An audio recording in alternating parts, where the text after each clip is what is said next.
Bismillahirrahmanirrahim. Assalamualaikum warahmatullahi wabarakatuh. Baiklah, kami di sini dari kelompok 1 ingin mempresentasikan hasil review kami mengenai beberapa artikel dari jurnal yang terindeks dari Sinta. Baiklah, langsung saja.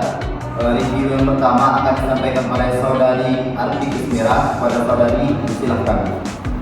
Baik, di sini saya akan membacakan hasil review jurnal yang berjudul Pengaruh Sholat Fardu Berjamaah Terhadap Pembentukan Kepemimpinan Siswa, yang mana jurnal ini terindeks Sinta 3. Jenis datanya itu adalah kuantitatif. Alasannya, ini peneliti menggunakan angka hasil jawaban kuesioner dengan skala, kemudian dianalisis secara statistik menggunakan uji koleksi, terus teknik pengumpulan data beserta alasannya. Di sini peneliti menggunakan kuesioner atau angket tertutup dan dokumentasi. Alasannya, kuesioner digunakan karena penelitian kuantitatif membutuhkan data terukur yang diperoleh langsung dari responden. Sementara dokumentasi dipakai untuk memperkuat hasil data lapangan dan validitas informasi, sumber data dan alasannya. Di sini peneliti menggunakan siswa kelas 8 MTS Ibnu Taimiyah di Bogor. Alasannya, populasi penelitian terdiri dari 103 orang siswa, kemudian diambil sampel 82 siswa dengan teknik sampel random sampling. Mereka dipilih karena menjadi objek yang mengalami langsung kegiatan sholat berjamaah serta menunjukkan pembentukan kepemimpinan. Terus instrumen penelitian di sini berupa kuesioner tertutup dengan skala, di mana kisi-kisi instrumen meliputi 2 variabel: sholat fardu berjamaah, indikator seperti tempat, waktu, sholat di masjid, tumaninah, kepatuhan gerakan, dan pemahaman bacaan. Terus pembentukan kepemimpinan, indikator seperti integritas dan kejujuran, tanggung jawab, keteladanan, sikap adil dan bijaksana, serta kepercayaan diri. Sekian, terima kasih. Terima kasih saudari Arti. Selanjutnya review akan disampaikan oleh saudari Bella. Pada saudari Bella, silakan. Baik, di sini saya akan membacakan artikel yang telah saya review yang bersinta 3 dengan judul Resiliensi Pesantren Melalui Integrasi Nilai-nilai Islam dalam Manajemen Modern di Pondok Pesantren. Jenis datanya yaitu kualitatif. Alasannya, penelitian ini menggunakan pendekatan kualitatif dengan metode observasi, wawancara, dan analisis dokumen untuk memahami manajemen SDM di pesantren secara mendalam dalam konteks alaminya. Yang ketiga itu teknik pengumpulan data, adanya wawancara, observasi, dan studi dokumenter. Alasannya yaitu peneliti ingin mendapatkan pemahaman menyeluruh tentang struktur organisasi, program kerja, dan praktik manajemen SDM di pesantren. Teknik ini relevan untuk menggali data yang bersifat deskriptif dan mendalam. Selanjutnya sumber data, adanya siswa atau santri, guru atau ustadz, dan dokumen sekolah atau dokumen organisasi pesantren. Alasannya, guru atau ustadz sebagai pengajar, santri sebagai subjek pendidikan, serta dokumen organisasi pesantren yang menunjukkan struktur, program kerja, dan kebijakan manajemen. Yang terakhir, instrumen penelitian. Yang pertama, pedoman wawancara untuk ustadz, santri, dan pengurus pesantren. Yang kedua, lembar observasi untuk kegiatan pembelajaran, program kerja, dan kedisiplinan santri. Dan yang terakhir, format analisis dokumen atau untuk struktur organisasi, program pelatihan, dan arsip pesantren.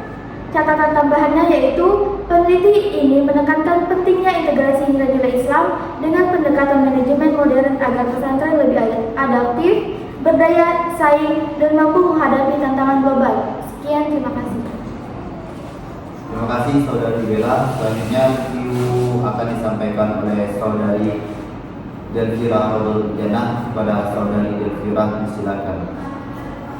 Baiklah, selanjutnya saya akan membacakan hasil review jurnal jurnal penelitian yang berjudul Strategi Implementasi Profil Pelajar Pancasila pada Pelajaran PAI di SD Citra Islami dan SDIT Ayah Sophia yang terindeks Sinta 2.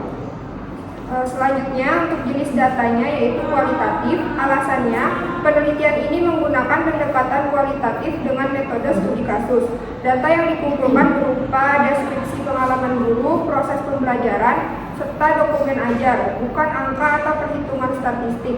Oleh karena itu, hasil penelitian berbentuk uraian mendalam tentang strategi implementasi profil pelajar Pancasila dalam mata pelajaran PAI. Metode kualitatif dipilih karena lebih mampu menggali makna, pemahaman, dan konteks yang terjadi di lapangan, khususnya dalam aspek karakter, nilai, dan budaya sekolah yang sulit diukur secara kuantitatif. Selanjutnya, teknik pengumpulan datanya yaitu wawancara, observasi, dan studi dokumenter. Alasannya yang pertama, wawancara dilakukan untuk menggali informasi langsung dari guru PAI mengenai perencanaan, strategi, dan kendala implementasi profil pelajar Pancasila. Yang kedua, observasi digunakan untuk melihat secara nyata bagaimana praktik pembelajaran berlangsung di kelas, termasuk interaksi guru, siswa, dan kegiatan yang mencerminkan nilai Pancasila. Yang ketiga, studi dokumenter dilakukan dengan menganalisis modul ajar, ATP, alur tujuan pembelajaran, serta dokumen pendukung lain yang dipakai sekolah dalam melaksanakan kurikulum merdeka.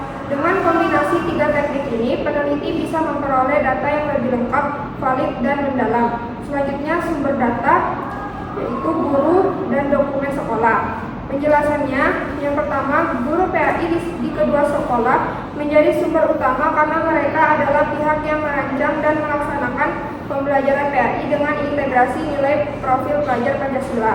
Yang kedua, dokumen sekolah seperti modul ajar dan ATP menjadi data pendukung yang membantu memahami perencanaan pembelajaran.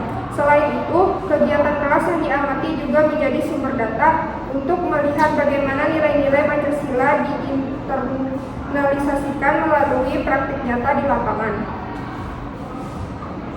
Yang terakhir, instrumen penelitian. Yang pertama, pedoman wawancara, berisi daftar pernyataan yang memandu peneliti saat menggali informasi dari guru. Yang kedua, lembar observasi kelas untuk mencatat aktivitas siswa, strategi guru, dan suasana pembelajaran. Yang ketiga, dokumen pembelajaran, modul ajar, ATP, RPP, catatan evaluasi guru.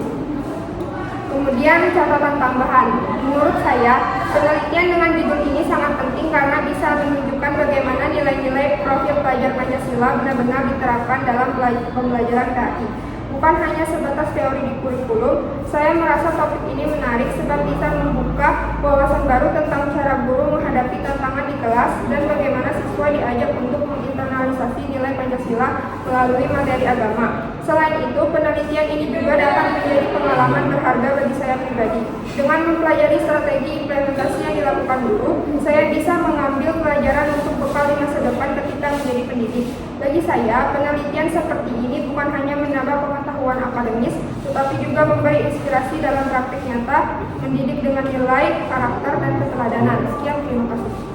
Baik, terima kasih kepada saudari Delvira yang telah menyampaikan sebelumnya. Selanjutnya, review yang keempat akan disampaikan oleh saudara Aryo. Kepada saudara Aryo, disilahkan. Oke, baik. Nah, di sini saya akan mereview jurnal yang dimana judul yang saya ambil tren pemanfaatan mobile learning berbasis Android dalam pembelajaran pendidikan agama Islam. Jenis datanya kuantitatif, yang dimana dianggap sebagai metode ilmiah karena memenuhi kaidah empiris, objektif, dan terstruktur. Teknik pengumpulan datanya, di sini ada kuesioner, wawancara, observasi, studi dokumentasi. Sumber datanya mahasiswi.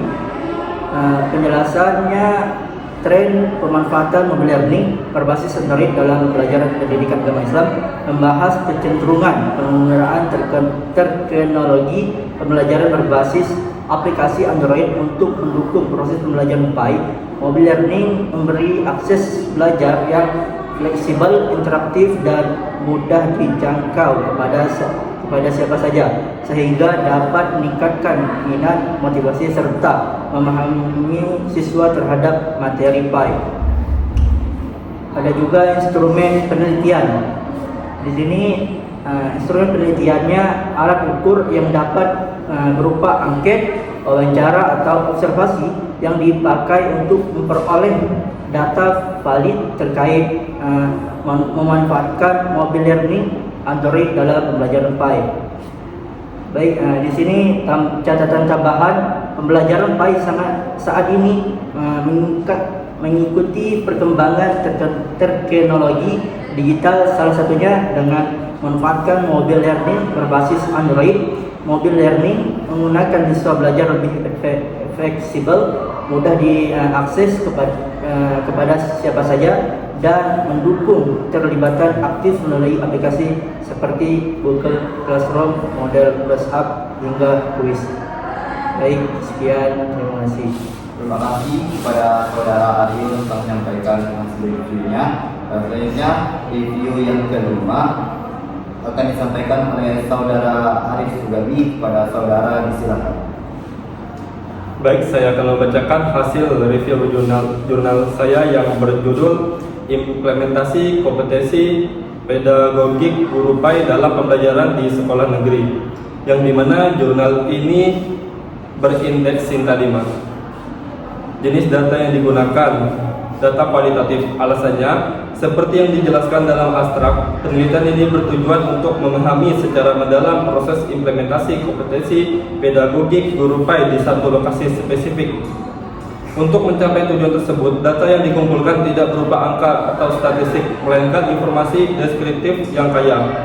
Teknik pengumpulan dengan menggunakan kombinasi wawancara, observasi, dan studi dokumentasi, peneliti dapat mengumpulkan data. Alasannya, dengan menggunakan kombinasi wawancara, observasi, dan studi dokumentasi, penelitian dapat mengumpul data yang kaya, mendalam, dan komprehensif dari berbagai sumber. Hal ini bertujuan untuk mendapatkan gambaran yang utuh dan detail mengenai proses implementasi kompetensi pedagogik guru PAI yang tidak dapat diperoleh hanya dengan kata kuantitatif.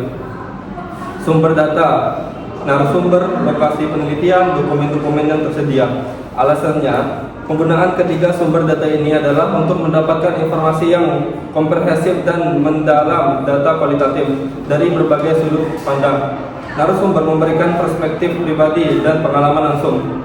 Observasi di lapangan memungkinkan peneliti melihat proses implementasi secara langsung. Dokumentasi berfungsi sebagai bukti pendukung yang melengkapi data dari wawancara dan observasi. Instrumen penelitian, kuesioner, pedoman wawancara, pedoman observasi, studi dokumentasi. Kuesioner instrumen penelitian yang digunakan. Baik, terima kasih kepada saudara Arif Sugabi. Selanjutnya hasil review akan disampaikan oleh saudari Eci. Kepada saudari Eci disilakan. Baik, di sini saya akan membacakan hasil review jurnal dengan judul penelitian meningkatkan akhlak mulia siswa melalui ekstrakurikuler remaja masjid berbasis kecerdasan beragama, yang dimana jurnal ini terindeks Sinta 3. Jenis datanya yaitu mixed method atau campuran. Alasannya, penelitian ini menggunakan survei kuantitatif untuk memperoleh data terukur serta penelitian tindakan kualitatif melalui observasi, wawancara, dan jurnal siswa untuk memahami proses pembentukan akhlak secara mendalam. Lalu yang ketiga, teknik pengumpulan datanya yaitu kuesioner, wawancara, dan observasi. Alasannya yaitu kuesioner dipakai untuk mengukur tingkat kecerdasan beragama secara terstruktur, observasi untuk mencatat perilaku nyata siswa, wawancara untuk menggali pengalaman subjektif, dan dokumentasi atau jurnal harian siswa dan arsip sekolah untuk memperkuat validitas data. Lalu sumber datanya melalui siswa dan dokumentasi sekolah atau lainnya jurnal harian siswa. Penjelasan ini karena data primer berasal dari 16 siswa anggota IRMA atau remaja masjid di SMK N3 Bandung. Sedangkan data sekunder berasal dari dokumen sekolah, literatur, dan jurnal harian siswa sebagai refleksi pengembangan akhlak. Lalu instrumen penelitiannya yaitu yang pertama angket atau kuesioner melalui Google Form soal pilihan ganda tentang kredial, ritual, moral, sosial, dan toleransi. Lalu, pedoman wawancara, gambar observasi, dan jurnal harian siswa. Catatan tambahannya, penelitian ini memilih mixed methods karena ingin menghasilkan data komprehensif, angka kuantitatif untuk mengukur kejelasan beragama, serta data kualitatif untuk memahami perubahan perilaku dan pengalaman siswa secara mendalam. Sekian, terima kasih. Baik, terima kasih pada saudari Eci yang telah menyampaikan hasil reviewnya. Selanjutnya hasil review yang kedua akan disampaikan oleh saudari Eca. Kepada saudari Eca, silakan. Baik, di sini saya akan mereview jurnal saya dengan judul penelitian yaitu pengembangan moderasi beragama siswa mengeksplor peran guru pendidikan agama Islam dalam menanggulangi sikap intoleransi di sekolah menengah atas yang dimana terindeks Sinta 3. Jenis datanya yaitu kualitatif. Alasannya penelitian ini menggunakan pendekatan deskriptif kualitatif karena berfokus pada pemahaman mendalam mengenai peran guru PAI dalam mengembangkan moderasi beragama dan menanggulangi sikap intoleransi pada angket atau statistik. Teknik pengumpulan datanya yaitu wawancara, observasi, dan studi dokumenter. Alasannya yaitu data diperoleh melalui wawancara dengan guru PAI dan siswa, observasi kegiatan pembelajaran atau aktivitas sekolah, serta studi dokumentasi terhadap arsip atau dokumen terkait. Sumber datanya yaitu siswa, guru, dokumen sekolah. Penjelasannya yaitu guru PAI menjadi sumber utama untuk mengetahui strategi dan plannya, siswa untuk melihat respon, serta praktik moderasi beragama dan dokumen sekolah, seperti kurikulum, tata tertib, program keagamaan untuk mendukung data. Kemudian instrumen penelitiannya yaitu pedoman wawancara untuk guru dan siswa, lembar observasi untuk kegiatan pembelajaran dan interaksi sosial sekolah, dan studi dokumenter untuk menganalisis dokumen sekolah seperti program kerja, kurikulum, dan tata tertib. Catatan tambahannya yaitu penelitian ini berorientasi pada pemahaman fenomena secara mendalam, sehingga keabsahan data diperkuat dengan triangulasi sumber dan teknik. Dengan demikian hasil penelitian lebih objektif, valid, dan dapat dipertanggungjawabkan. Sekian, terima kasih. Baik, terima kasih pada saudari Eca yang telah menyampaikan hasil reviewnya. Selanjutnya hasil review yang terakhir atau yang ke-8 akan disampaikan oleh saya sendiri. Baik, saya akan membacakan hasil review kami yang ke-8 atau yang terakhir dengan judul penelitian yaitu peningkatan motivasi belajar PAI melalui model Kemet studi terhadap siswa SMPN 1 PCC Pekalongan, Jawa Tengah yang terindeks jurnal Sinta 2. Baik, jenis data yang digunakan dalam penelitian tersebut yaitu data campuran melalui kuantitatif dan kualitatif. Dan alasannya data kuantitatif digunakan untuk mengukur hasil belajar dan tingkat motivasi siswa melalui tes dan angket. Data yang kedua yaitu melalui data kualitatif yang diperoleh dari observasi, wawancara, catatan lapangan, dan dokumentasi untuk mendapatkan kondisi belajar siswa secara lebih mendalam. Digunakan gabungan dari data kuantitatif dan kualitatif tersebut agar hasil penelitian lebih komprehensif, objektif, dan valid. Karena motivasi belajar mencakup aspek yang dapat dihitung melalui skor ataupun nilai, sekaligus aspek yang harus diamati secara langsung melalui perilaku, sikap, atau respon. Teknik pengumpulan data yang digunakan yang pertama yaitu kuesioner, yang kedua tes, yang ketiga wawancara, yang keempat observasi, dan studi dokumenter. Alasannya kombinasi teknik-teknik tersebut dapat dipakai agar data yang diperoleh lebih valid, komprehensif, serta mencakup aspek kognitif, afektif, dan psikomotorik. Sumber data yang didapatkan dari penelitian tersebut yaitu melalui siswa dan guru. Penjelasannya, sumber data ini adalah agar penelitian mendapatkan gambaran yang lebih lengkap, akurat, dan valid, baik dari sisi internal siswa tersebut melalui data primer maupun dari pihak pendukung data sekunder melalui guru-guru yang ada atau guru PAI. Selanjutnya instrumen yang digunakan dalam penelitian tersebut yang pertama yaitu pedoman wawancara. Pedoman wawancara ditujukan kepada guru sekolah atau guru PAI. Yang kedua tes tertulis melalui butir-butir soal post test. Yang ketiga yaitu angket atau kuesioner yang disebarkan untuk respon siswa. Yang keempat lembar observasi atau pengamatan motivasi belajar. Dan yang terakhir yaitu catatan lapangan. Catatan tambahan yaitu model pembelajaran Kemet ini terbukti meningkatkan motivasi belajar PAI siswa SMPN 1 PCC khususnya pada materi sholat sunnah. Peningkatan motivasi didirikan untuk keterlibatan aktif siswa dalam pembelajaran dan pencapaian hasil belajar yang lebih baik. Baiklah, itu tadi 8 hasil review kami terhadap jurnal yang telah kami diskusikan secara bersama. Baiklah, saya tutup dan saya akhiri. Bila kita Assalamualaikum warahmatullahi wabarakatuh.